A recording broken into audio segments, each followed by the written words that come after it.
Imagine this. It's a cold day in Jerusalem. You're standing in Solomon's colonnade during the Feast of Dedication Hanukkah, and the atmosphere is not festive. It's electric with tension. You have the religious leaders, and they've cornered Jesus. They're not approaching him as curious students. No, they're circling him like judges who are ready to pass a sentence. And they demand an answer. How long will you keep us in suspense? If you are the Messiah, just tell us plainly. The response they get is so absolute, it triggers something immediate. Yes, a sound. The low, grating scrape of stones being picked up from the ground. Stones for an execution. And that violence was sparked by just 6 words. I and the Father are one. And that statement, it forced a moment of terrifying clarity. This wasn't some subtle theological point. It was a crisis of identity. The people who heard him, they understood instantly he was claiming to be equal with God. So they had a choice. A stark one. Either worship God standing right in front of them or commit murder for what they saw as blasphemy. There was absolutely no comfortable middle ground. That moment really dictates so much of our faith today. So our goal in this conversation is to trace that historical collision, unpack the profound theology of that statement, and then connect it to the deep personal security it offers you. And we're drawing from the scholarly lectures of Dr. Salih Farmi. Okay, so the historical context is everything.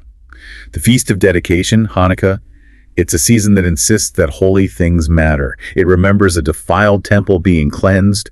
Purity is on everyone's mind. Right. And into that intense setting, Jesus walks. The leaders press him. But Jesus points out that their unbelief isn't because he's been vague. He doesn't owe them a simple yes or no. Because his works had already been his answer. Exactly. He points to the things he's done in his Father's name. I mean, he just opened the eyes of a man born blind right nearby. He's freeing people from darkness. He basically says, the evidence is there, but your hearts are closed to my voice. And before he makes that incredible oneness claim, he gives this astonishing promise. He talks about his sheep, the ones who recognize his voice. And he says he gives them eternal life. That's not a suggestion, that's a sovereign act.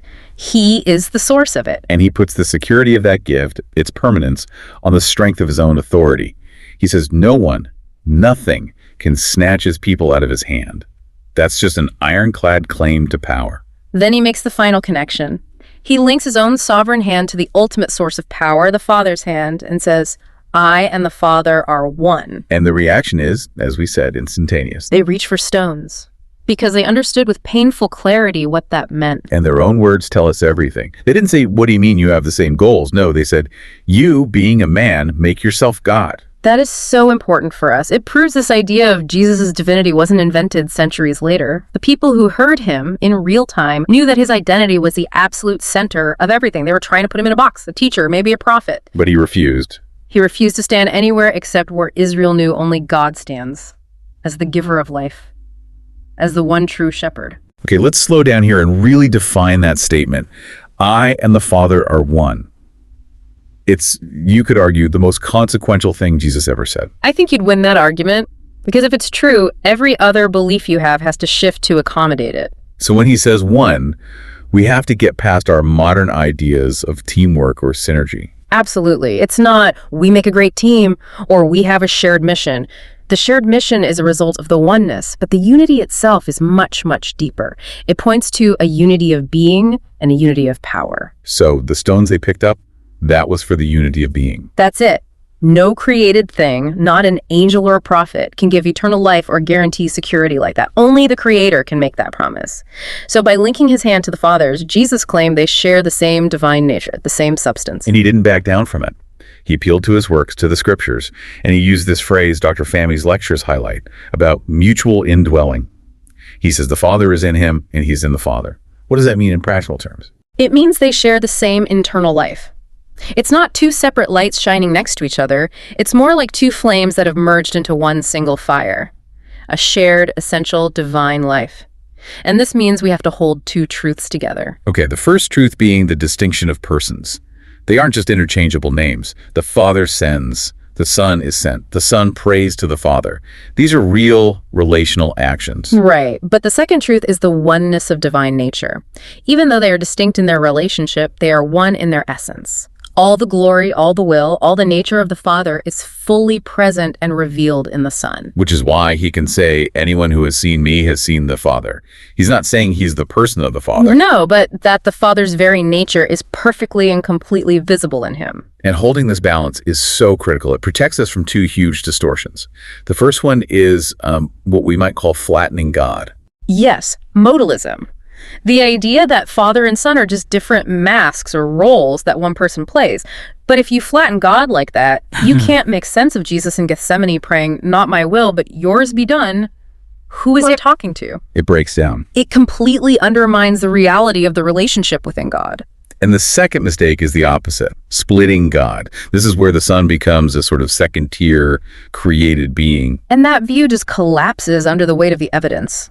A created being can't receive worship, can't forgive sins with ultimate authority, and he certainly can't give eternal life and guarantee it for all time. The leaders with the stones understood that.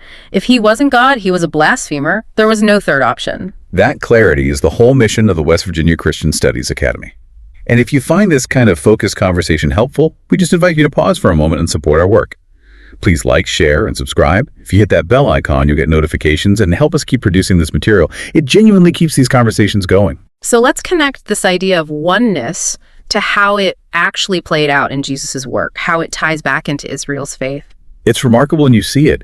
Jesus' actions constantly step into roles that the Jewish scriptures set aside only for the Lord. He calms a raging sea. The Psalms say God alone rules the waves. He raises Lazarus from the dead. The prophets promised God himself would bring about the resurrection. And just the simple statement, your sins are forgiven. I mean, that is God's prerogative and God's alone. He was demonstrating the theological truth with his actions before he ever stated it in words. And this is how his claim actually fulfills the Shema, the great Jewish confession. The Lord our God, the Lord is one. He isn't introducing a second God or breaking that unity. Not at all. He's revealing what that one Lord looks like in person. He's showing them the God they already worship in the face and the work of the Son. There's that specific promise about the shepherd. The prophet Ezekiel says God himself declares, I myself will search for my sheep and look after them. It's this incredibly personal promise of sovereign care. So when Jesus stands up and declares, I am the good shepherd, he is stepping directly into that promise. He's embodying God's own action. His unity with the Father means that when he says, I will search, that is the Lord searching. When he says, I will keep, that is the Lord keeping. And think about the setting. The temple. The leaders are there celebrating the purification of the temple, the physical place where God dwelled. Right. And Jesus stands right there in that colonnade and presents himself as the true meeting point between God and humanity. They were trying to protect the sign, the building, the rituals, while rejecting the reality standing right in front of them, the personal presence of God and the Son. The unity he claimed explains the whole conflict. He wasn't just challenging their rules, he was claiming to be the very divine presence they thought they were honoring. So now we get to the practical application of this claim, what the lectures refer to as the pastoral side. This unity becomes the ultimate anchor of security for anyone who trusts in him. This is really where deep theology becomes deep comfort. If the Son is one with the Father, then trusting the Son means you are, at the same time, trusting the absolute power and faithfulness of God the Father. The promise of eternal life isn't backed by two different entities. It's one indivisible divine guarantee. You know, it's interesting how that addresses a subtle anxiety a lot of people feel. We can sort of subconsciously create a crack in our view of God. We imagine the Father as maybe severe or impatient, and that the Son is constantly pleading our case, holding him back. We mentally divide them. And Jesus' statement collapses that division. There is no tension in God's will toward you. If you are held in the Son's hand, you are held in the Father's hand. If the Son loves you and keeps you, it is because the Father loves you and keeps you. You never have to wonder which face of God you're going to get. It means your security is based on who Jesus is, that unbreakable divine grip, and not on how you're feeling on a particular Tuesday morning. Precisely. If Jesus were just a good teacher, your assurance would depend on how well you were following the lesson plan.